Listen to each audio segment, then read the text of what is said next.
Pois então, olá! Hoje é quarta-feira, dia 8 de novembro de 2023. Hoje é o dia que eu quero falar da ação absolutamente incompetente do prefeito de São Paulo, Ricardo Nunes, e da Enel, empresa italiana concessionária da distribuição de eletricidade em São Paulo, senhor Max Lins. Também quero falar do presidente do Instituto Nacional de Estudos e Pesquisas Educacionais, o INEP, e Manuel Palacios, que quer tapar o sol com a peneira em relação às cláusulas horríveis do Enem a respeito de duas glórias nacionais, a Embrapa e a Embraer.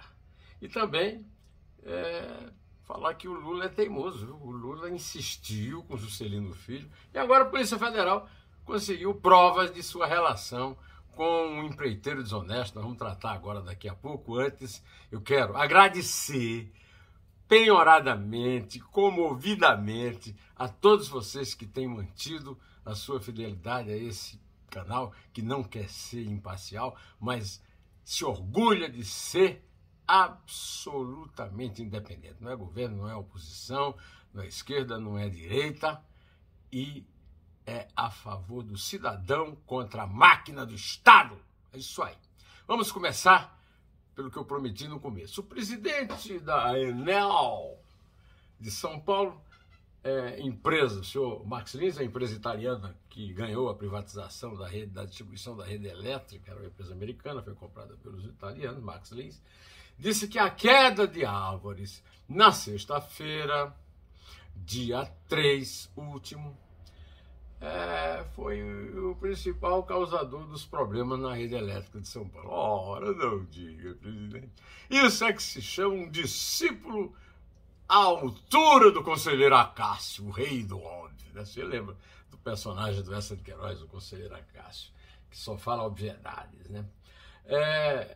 O que é certo é que a queda das árvores deixou 2.100.000 clientes sem energia depois do temporal de sexta-feira. E o presidente chamou de excepcionalíssimo. Eu diria que é um trágico, inclusive para a empresa dele, para a privatização e, sobretudo, para a Agência Nacional de Energia Elétrica, a ANEEL, que tem um nome parecido, mas e age como se fosse empregada das empresas que privatizaram, né? O que é certo é que até hoje, quer dizer, eu estou gravando isso aqui na quarta-feira, né? Dia 8, portanto, 5 dias depois, a Enel informou que 11.000 clientes ainda estavam sem luz. É uma falta de vergonha absurda, né? E a gente vê pelo noticiário que, quando ganhou a privatização, se comprometeu a enterrar a fiação, mas recorreu à justiça, e a justiça, naquela imparcialidade em relação ao consumidor, mas não em relação às empresas, não obrigou a enterrar os fios. Ainda bem, porque, pelo que eu sei, gente que conhece a Enel de dentro, diz que a Enel é uma imensa sucata. E é por isso que os cidadãos paulistanos estão sem luz, numa situação inédita. No tempo da Eletropaulo não tinha esse problema, muito embora tinha outros problemas que a administração pública, com a sua preguiça natural, deixava acontecer, né?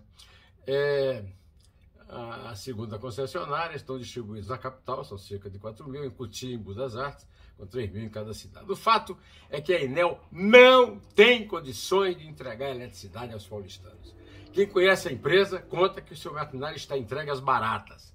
A privatização, no caso, foi um erro grave. Erro mais grave ainda foi a injustiça brasileira, que leva à última instância a própria cegueira, desobrigando a empresa italiana de cumprir o contrato. E as agências não fiscalizam nada. Cadê a Enel? Está interditada em Gaza, tentando ajudar o Hamas? Será? Será que o pessoal de lá está cumprindo esse dever?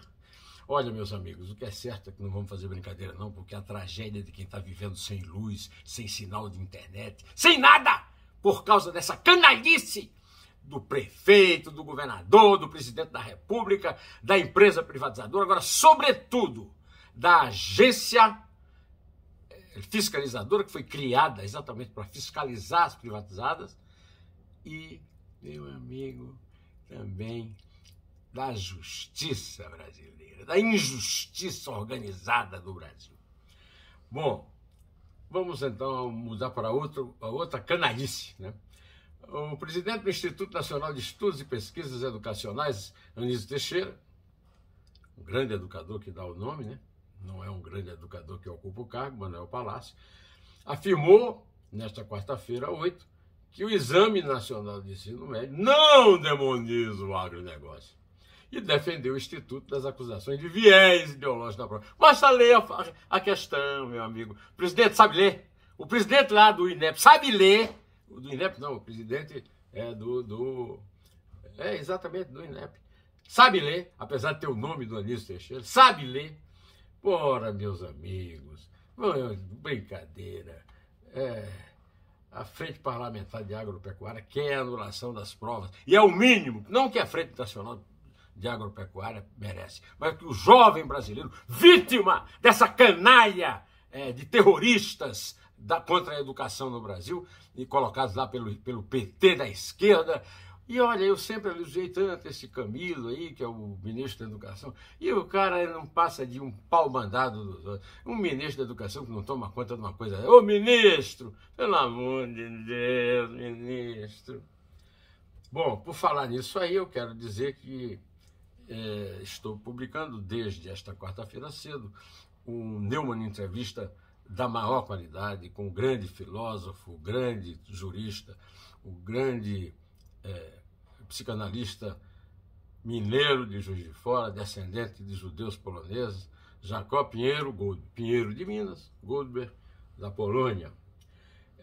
O psicanalista disse que a guerra entre Israel e o Hamas, ela não tem nada a ver com ocupação do terreno, é uma guerra milenar que tem a ver com fé religiosa, né? Muçulmanos querendo extinguir judeus.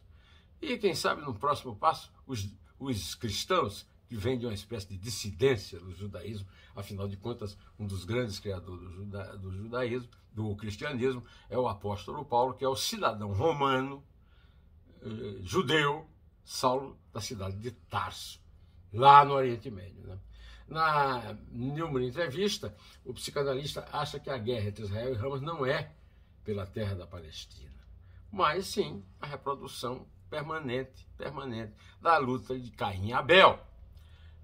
E agora, mais modernamente, uma espécie de renovação do pacto Ribbentrop-Molotov, né? Os nazistas com os comunistas, a esquerda e a direita juntas para exterminar judeus e o Estado de Israel. O Estado de Israel, eu já vi aí escrito em algum lugar, não me lembro quem é o autor, é o único Estado no mundo que não luta pela vitória na guerra, mas pela própria sobrevivência. Se perder a guerra, não sobreviverá. Né? O entrevistado, Jacob Goldberg, acha também que a intromissão do Itamaraty no Oriente Médio é uma forma diversionista de ocultar a miséria nas metrópoles daqui. Ou seja, nós temos nossa Gaza, né? Paraisópolis, a periferia do Rio de Janeiro, etc. E para confirmar que Jacob Goldberg está certo quando diz que esse ataque do Hamas contra Israel, ele reproduz o holocausto dos nazistas, os pogroms dos russos e outras perseguições aos judeus, nós estamos aqui vendo a notícia ainda de hoje que a Polícia Federal brasileira prendeu 2 terroristas ligados ao Hezbollah, que é um outro grupo fundamentalista, islâmico e terrorista, esse instalado ao sul do Líbano, também anda tendo umas escaramuças lá contra Israel. E o projeto é atacar prédios e templos de judeu, inclusive sinagoga. Então, a notícia está dando atualidade. Outra notícia da atualidade é a reação do ministro da Justiça e Segurança Pública, Flávio Dino. Olha, Flávio Dino não é do PT, mas serve ao Lula como ninguém. Tanto que é candidato forte ao Supremo Tribunal Federal. Deus queira que não vá, né? Porque ele provou, acima de tudo, ser um idiota ao responder a uma idiota de uma portuguesa que teve um ataque xenófobo contra uma brasileira no aeroporto de Lisboa.